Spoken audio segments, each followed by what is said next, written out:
There's a practice in Christian monastic communities called Statio.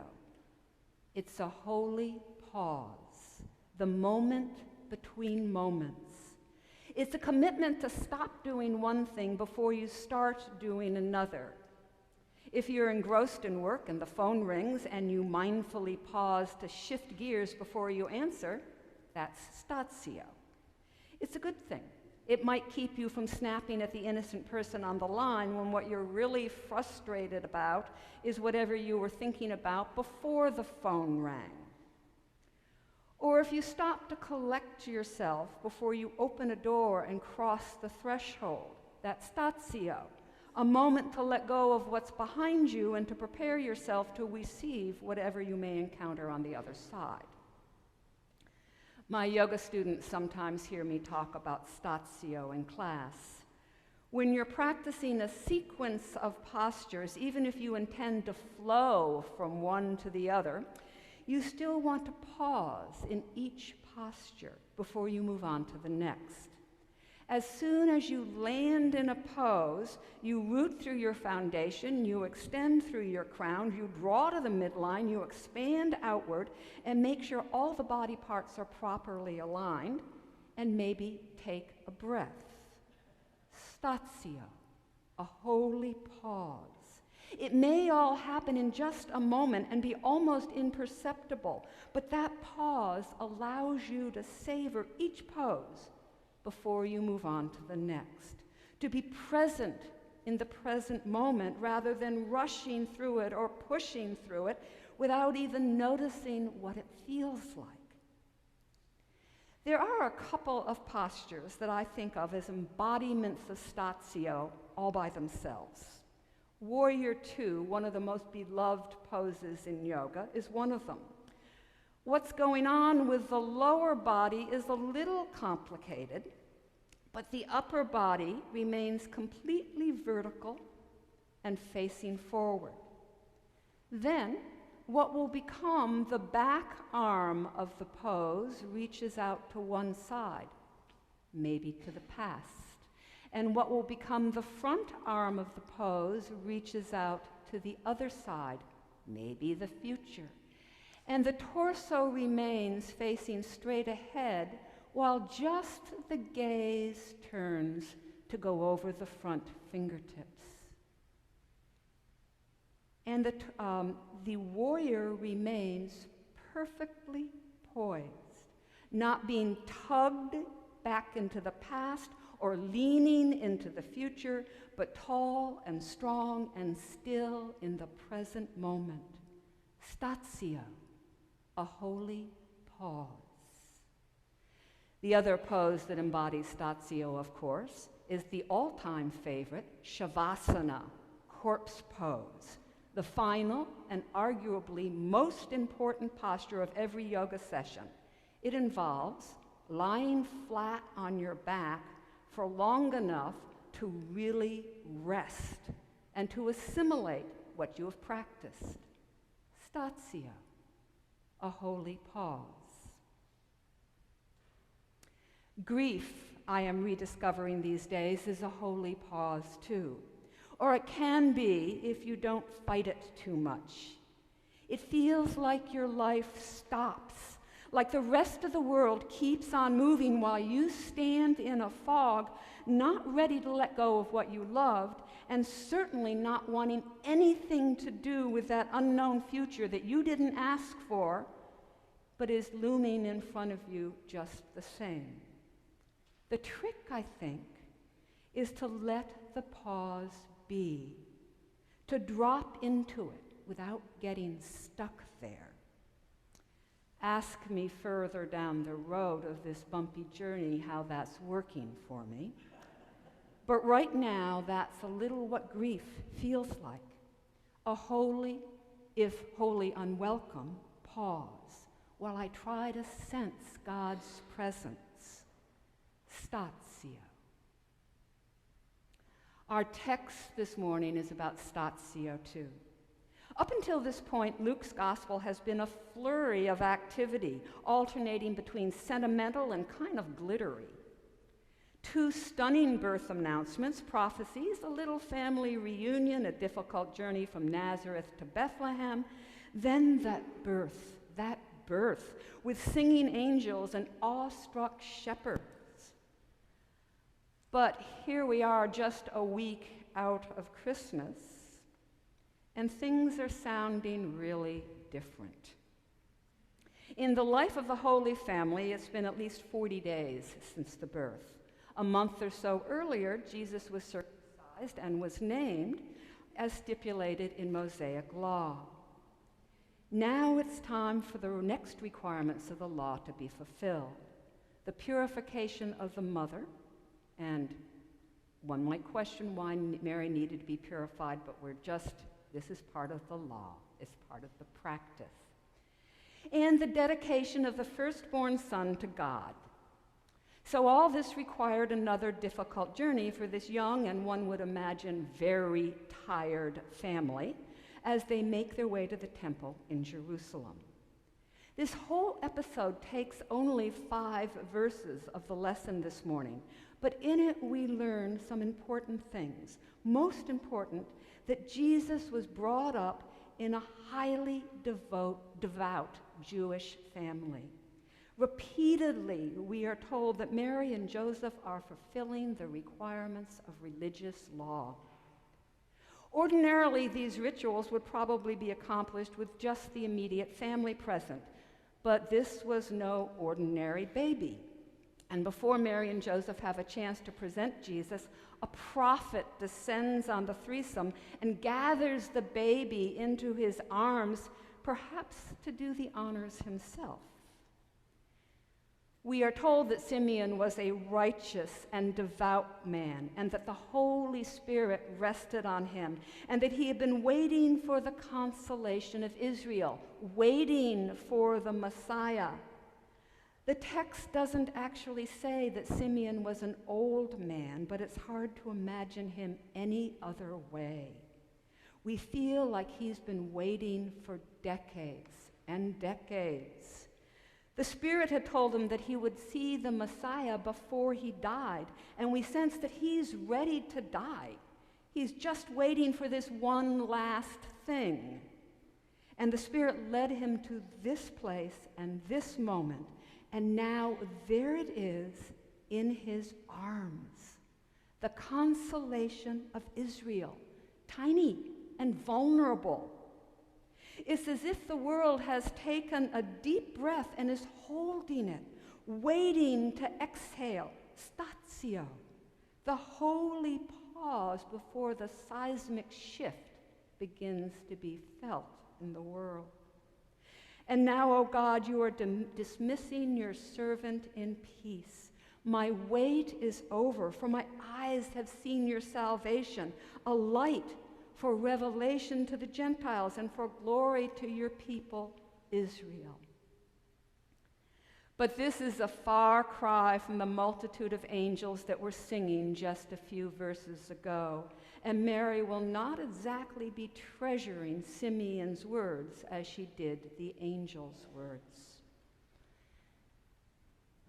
Suddenly, darkness has descended on the story of this child's birth. For when light shines, we know that shadows must also appear. It's just the way it is. And to this poor young mother, Simeon says, this child is destined for the falling and rising of many. He will stir up opposition. Inner thoughts, better left hidden, will be revealed. And dear Mary, even you will be forever changed. A sword will pierce your soul. Not the words a new mom is longing to hear. Simeon knows that he is cradling the Messiah in his arms, but it isn't what anyone expected. God has stepped into the world in an altogether new way. It is a threshold moment. The world will be turned upside down by this child, and we will all have to decide what it means. Will Mary's heart be pierced in sorrow, We know that it will be. But is Simeon also speaking of a sword of discernment that even she can't avoid? On which side of the threshold will you take your stand? There's no avoiding the question that this moment between moments poses for us. And just as Simeon has spoken, another prophet swoops in, Anna, an old woman who has spent most of her adult life in the temple, fasting and praying. Luke tells us that she appears right at that moment with the baby in Simeon's arms and begins praising God and telling about the child to all who were waiting for the redemption of Jerusalem. It would not have been lost on Luke's audience that Anna and Hannah are the Greek and Hebrew versions of the same name. So this story recalls for the listeners the story of Hannah and the miraculous birth of her son Samuel, the pivotal character in a momentous transition in Israel's past. Samuel was the last of the judges and the first of the prophets. He anointed Saul the first king, and later, when things didn't go so well for Saul, he facilitated the transition from the reign of Saul to the reign of David. By evoking this story, Luke makes it clear that this baby that's in Simeon's arms, this baby, Jesus, is going to provoke another even greater transition in the life of Israel. The long-awaited new age had arrived. He also makes it clear that this new age will not be only for Israel, but for the world. Simeon, of course, would not live to see what that revelation, that glory, would look like when all is said and done, nor will we live to see it in all likelihood. But he could depart in peace because he knew that it had begun in all its tiny magnificence. And it confirmed what he already knew about how God works. God draws life from barrenness, scarcity from abundance, truth from outsiders. He knew all the stories, God's sequels, as Pastor Andrew has been calling them recently. And now a little child shall be our salvation, power from the powerless. Yet again, God was turning the world upside down. And in that moment, in that holy pause, Simeon saw it all and knew that it was true. After these two old prophets had made their appearances, while we are all left holding our breath, Luke turns his attention back to the story at hand. When the Holy Family had finished everything required by the law of the Lord, they returned to Galilee, to their own town, Nazareth. The child grew and became strong, filled with wisdom, and the favor of God was upon him. Well, okay then. Mary and Joseph can breathe again. We can breathe again, right? Maybe, maybe not. Mary's world stood still for that moment in the temple. Then she returned to her familiar life, but nothing would be familiar again. It was all infused with that holy pause.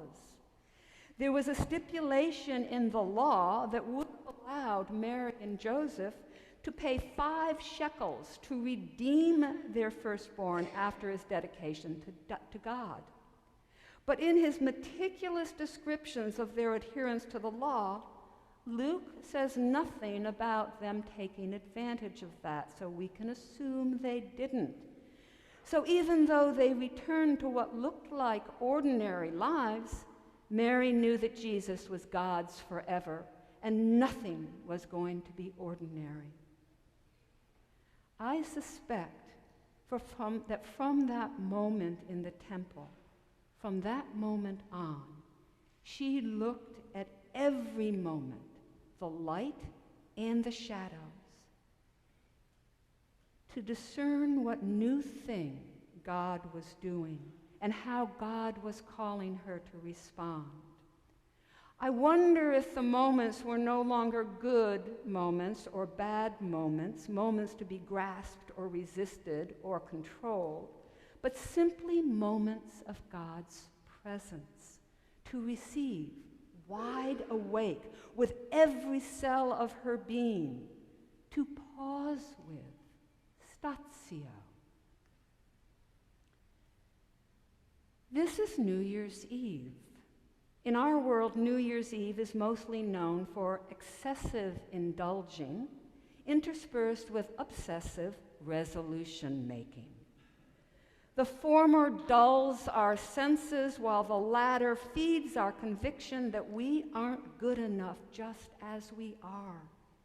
And I don't think either is a helpful way to mark this annual flipping of the calendar. Perhaps Statio would be an improvement. Taking a holy pause, like the yogi warrior, dropping mindfully into this moment between moments to sense God at work right here, right now.